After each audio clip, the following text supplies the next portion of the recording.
So hello guys, welcome to my new video. আগের দিন তো আপনারা দেখেইছেন আমরা গিয়েছিলাম এখানকার একটি চিড়িয়াখানাতে। তো সেখানে গিয়ে কী কী কিনলাম আর কী কী দেখলাম সেটাই আপনাদের এই ভিডিওর মাধ্যমে আমরা শেয়ার করবো। সো ভিডিওটি স্কিপ না করে পুরো দেখবেন, আর কেমন লাগলো অবশ্যই কমেন্ট করে জানাবেন। তো এই যে চিড়িয়াখানাতে ঢোকার মুখেই দেখবেন গেটের দুদিকেই মেলা টাইপের বসেছে, অনেক কিছু খেলনা পাতি, টেডি বিয়ার, ছোটো বাচ্চাদের খেলনা, সানগ্লাস, চশমা, ওয়াচ, বিভিন্ন টাইপের ফুলদানি, আরও বহু কিছু সব মিলিয়ে একটা ছোটোখাটো মেলায় বসেছে ধরতে গেলে। তো আমরা যাচ্ছি, ছোটো বাচ্চা রয়েছে, সেই জন্য ওর জন্য রুমাল কেনার জন্য রুমাল খুঁজে বেড়াচ্ছি যে কোন দোকানে রুমাল আছে। প্রথমে একটা দোকানে গেলাম, উনি বললেন যে না ওনার কাছে নেই। তো উনি পাশে একটি দোকান দেখিয়ে দিয়েছিলেন, যে বললেন যে ওখানে যাও, ওখানে গেলে হয়তো পেতে পারো। তো ওনার কাছে গেলাম, ওনার কাছে গিয়ে রুমাল দেখলাম। তো ওনাকে জিজ্ঞেস করছি রুমাল আছে কিনা, উনি বললেন হ্যাঁ আছে।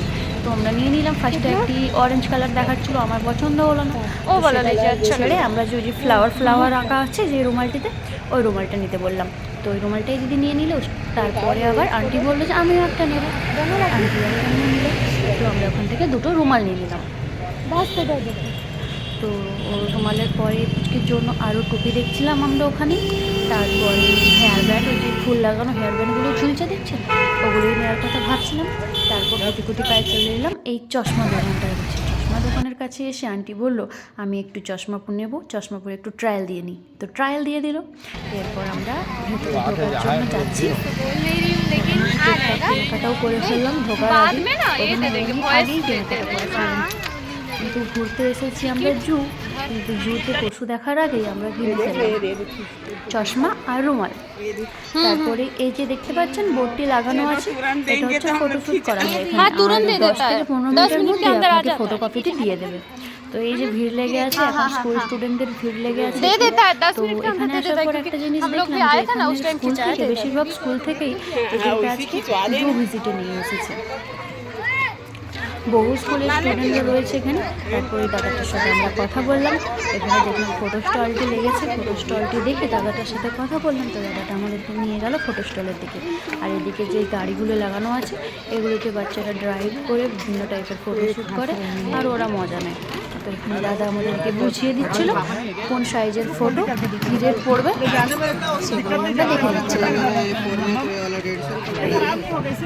पेपर के साथ में और बड़े मिलेंगे ना, तो बड़े में 2 ठो है। एक तो ये वाला है प्लास्टिक पेपर में, ये वाला 450 पड़ेगा। इसी में एक मैट पेपर में है, ये वाला 350 पड़ेगा दीदी। खींच के दिखाते हैं, जिसमें अच्छा लगे उसमें ले सकते हैं। और इसमें लेंगे मैट में तो ये वाला 150 पड़ेगा। हाँ, ये जो प्लास्टिक वाला है ना, उसी का बड़ा ये वाला है, ये प्लास्टिक में, और इसका बड़ा वाला ये है दीदी। साइज का ही रेट है, अकेले खिंचाएंगे इसमें भी ग्रुप हो जाएगा। 10 जने का खिंचाएंगे। ऐसा नहीं है कि छोटा बोल के ग्रुप नहीं आएगा, इसी में ग्रुप हो जाएगा। আগের ভিডিওতে তো আপনাদের সাথে শেয়ার করেইছি কি ঝড়ঝাপটা কাটিয়ে পুচকিটির ছবি তোলা হয়েছে।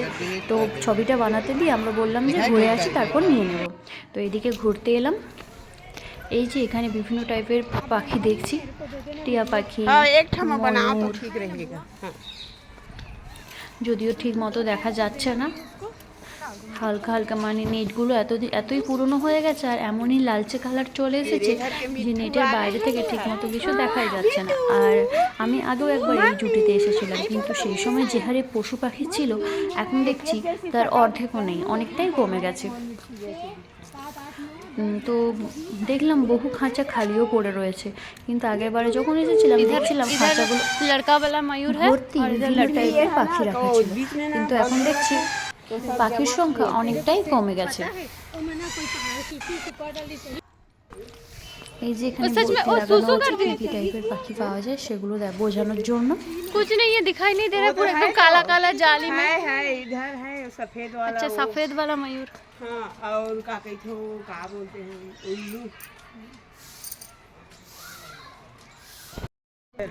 আর এই যে দেখুন ওই দূরে হরিণগুলো দেখা যাচ্ছে, ঠিকভাবে তো দেখাও যাচ্ছিল না কারণ এত দূরে দূরে ওরা শুয়ে রয়েছে।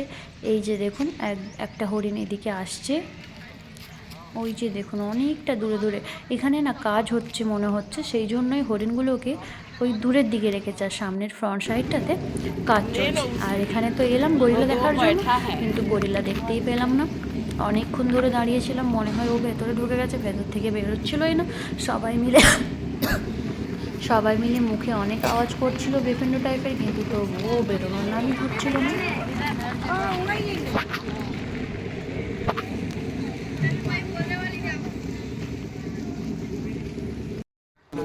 उधर আর जाते এদিকে तब দেখুন দুটো फोटो अच्छा পান্ডা কিভাবে লড়াই করছে। এদের লড়াই দেখার জন্য আবার এই জায়গাটিতে ভীষণ পরিমাণে ভিড় জমে গেছে, কারণ এরা লড়াই করছিল আর সবাই এদেরকে উৎসাহ দিচ্ছিল।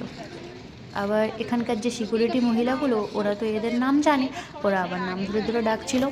তো এরা তো লড়াই করেই যাচ্ছে আর দর্শকরা খুবই আনন্দ পাচ্ছে। তো এই জায়গাটিতে আবার ভরা ভরা রয়েছে।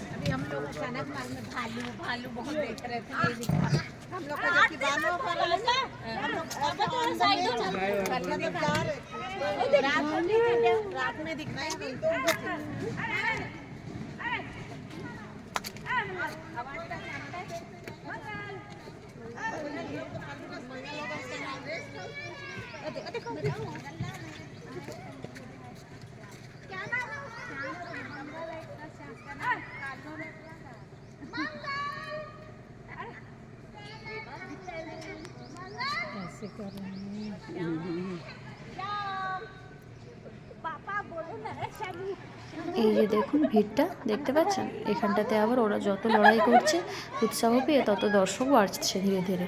তো একটা মজার কথা আপনাদের সাথে শেয়ার করছি। তো এখানে গিয়ে হঠাৎ করে একদল বাঙালির সাথে আমার দেখা হয়ে যায়। তো তাদের মুখে বাংলা কথা শুনে বিশ্বাস করুন, মানে আমি এতটাই খুশি হয়েছি, মানে খুবই খুবই খুশি হয়েছিলাম। কারণ বুঝতেই তো পারছেন, নিজের দেশের বাইরে যখন থাকি, দেশ বলবো না, রাজ্যের বাইরে আছি এখন, তো রাজ্যের বাইরে যখন আছি তো সারাক্ষণ কানের কাছে হিন্দি হিন্দি হিন্দি বা এই ছত্তিশগড়ি ভাষা শুনতে শুনতে মাঝে মাঝে খুব বোরিং লাগে। তাই হঠাৎ করে যখন একটু বাঙালি কথা শুনলাম ভীষণ ভালো লাগলো। ভেবেছিলাম ওদের সাথে কথা বলবো, তারপর দেখলাম ওরা অন্য রাস্তা ধরে নিল, আমরা অন্য রাস্তা ধরে নিলাম, সেই জন্য আর কথা বলা হয়ে উঠলো না। কথা যদি বলতাম অবশ্যই আপনাদের সাথে ভিডিওটি শেয়ার করতে পারতাম। তো এই যে দেখুন এখানে সিংহটা শুয়ে আছে, কিন্তু এর শরীরের কালার এমনই পুরো মাটির সাথে মিশে গেছে। আর এই যে তারপর চলে এলাম আমরা জলহস্তির ডেরাতে। আর এই যে জলহস্তি, এখানেই দুটো জলহস্তি আছে, কিন্তু এ এমনভাবে দাঁড়িয়ে আছে, অপরটিকে ঘিরে রয়েছে, তাই অপরটিকে আর দেখা যাচ্ছে না। তো এই যে দেখুন জলহস্তিটি।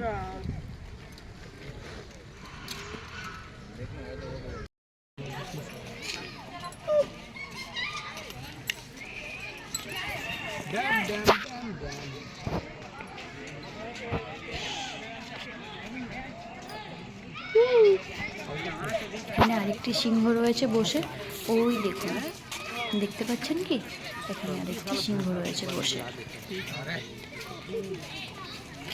এটা মনে হয় পুরুষ সিংহ, মনে হয় না, এটা পুরুষ সিংহ। এরপরে আমরা যাব বাঘের ডেরায়। ওই দেখুন বাঘ মামা, দেখতে পাচ্ছেন, একবার এদিকে ঘুরছে আর একবার ওদিকে যাচ্ছে, কারণ ভেতরে তো আরেকটা বাঘ রয়েছে, সে যত গর্জন করছে এও তত গর্জন করছে, সে যেদিকে যাচ্ছে এও সেদিকেই যাচ্ছে, দেখছেন। একবার এই দরজায় এসে দেখছে, আবার ঘুরে গিয়ে আবার সেই দরজায় গিয়ে দেখছে। এইভাবে কিছুক্ষণ ধরে ওর খেলা দেখলাম।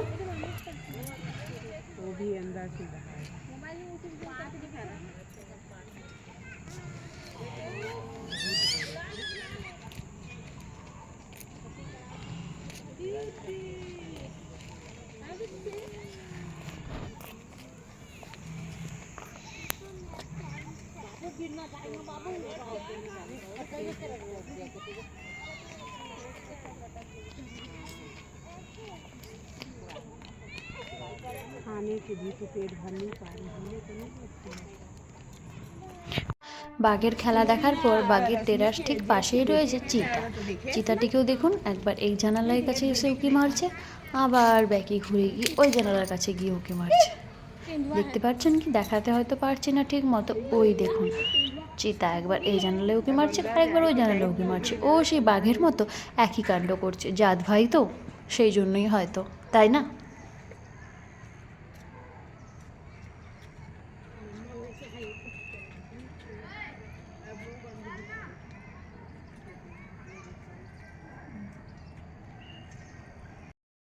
বাঘ, সিংহ সব কিছু দেখার পর এবার চলে এলাম হাঁস দেখতে।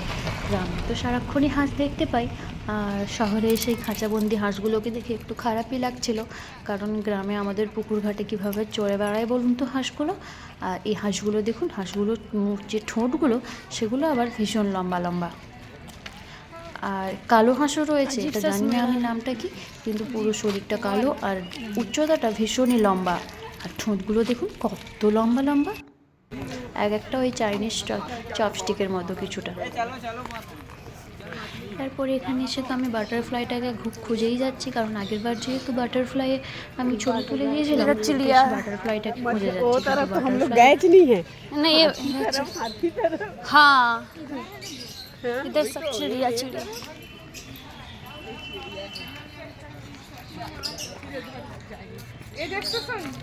তারপর এই যে এদিকে চলে এলাম বিভিন্ন টাইপের পাখি দেখতে। এই যে দেখুন, যদিও এই পাখিগুলিকেও এখন অনেকে বাড়িতেও পোষে, কারণ দেখেছি আমি বাড়িতে বিভিন্ন জন বাড়িতে এই পাখিগুলো পোষে। আর এই যে দেখুন, এখানটা আবার পুরো খাঁচাটা ভরা, বেশ ভালো লাগছে। চিড়িয়াখানাতে একটু ভরা ভরা খাঁচা থাকলে দেখতে বেশ ভালোই লাগে, কিন্তু চিড়িয়াখানা যদি খালি খালি হয় সেভাবে মন বসে না চিড়িয়াখানাতে। এই যে দেখুন, এবার পাখি দেখা শেষ। আমার হঠাৎ করে শখ জাগলো আমি এই বাচ্চাগুলোর মতো করে একটু স্লিপারে স্লিপ করব।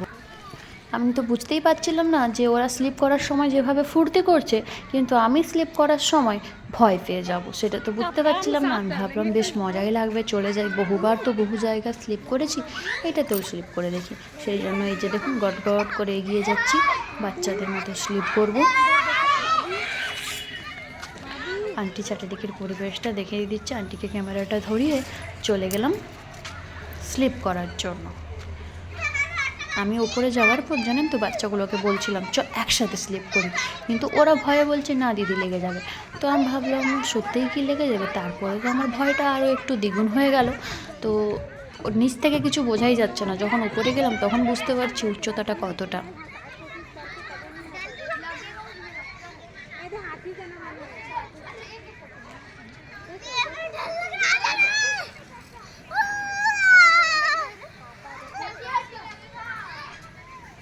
এই দেখুন হাতের মুখ দিয়ে ভিতর ডিম বেরিয়ে ভয়ে তো পড়েই গেলাম ধপাস করে। ডান হাতটাতেও খুব লেগেছিল জানেন তো।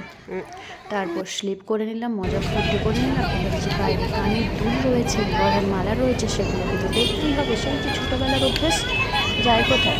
এই দেখে নিলাম কানের দুল, কানের দুল সেরকম একটা পছন্দ হচ্ছিল না, 40 টাকা করে বলছিল, আমি খুব কম পছন্দ। তারপর এদিকে দেখলাম মঙ্গলসূত্র টাঙানো আছে। এখানকার দিদিরা দেখি বা আন্টিকেও দেখি সারাক্ষণ গলায় মঙ্গলসূত্র পরে।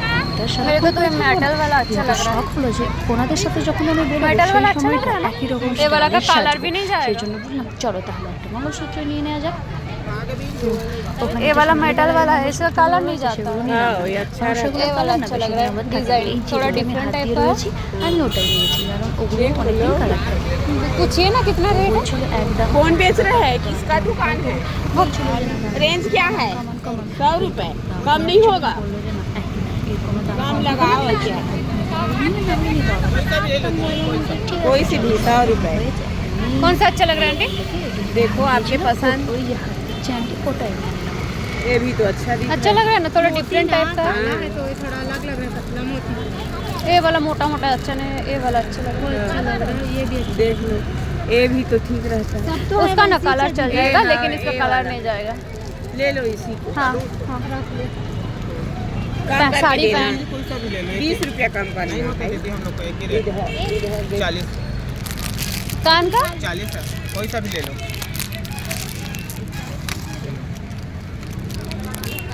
कौन सा अच्छा लग रहा है? देखो इसी के मैचिंग टाइप के लेना। इसमें भी तो है कान का, देखो। हाँ छोटा है ना, थोड़ा बड़ा बड़ा साइज का दे। 40 ये थोड़ा डार्क है। कौन वाला? ये वाला? ओ वाला। लेकिन कलर देखिए ना, अभी से कलर थोड़ा इसी वाला है। কেনাকাটা পর্ব শেষ করে এবার আমি চা খাওয়ার জন্য তিনজনে মিলেছে দেখুন খাওয়ার জন্য। আমি ঝাড়খণ্ডে যখন থাকতাম টেস্ট করেছি সমস্যার চাট, কিন্তু এখানে দেখলাম একটু ডিফারেন্ট টাইপের, সেখানে টেস্টটা আমার মনে হয় বেটার এখানের থেকে। তো আমাদের ট্যুর শেষ, চলো bye bye, thank you to watching my video.